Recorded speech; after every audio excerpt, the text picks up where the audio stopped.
എല്ലാവർക്കും നമസ്കാരം. ഇന്നത്തെ ശുഭചിന്ത.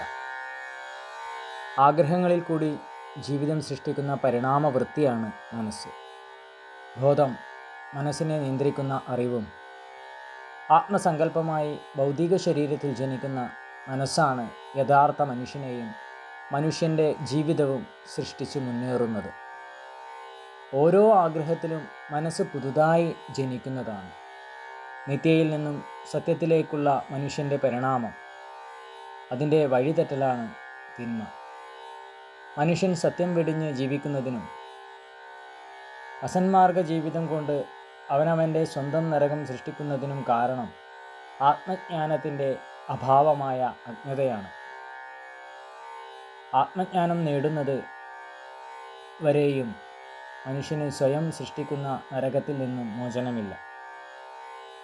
ആത്മജ്ഞാനം നേടാതെ പരാജയപ്പെടുന്ന മനുഷ്യനാണ് മരണത്തിൽ അവസാനിക്കുന്നത്. എല്ലാവർക്കും നന്മകളുണ്ടാകട്ടെ. എല്ലാവർക്കും ജീവിത വിജയം ഉണ്ടാകട്ടെ. നന്ദി, നമസ്കാരം.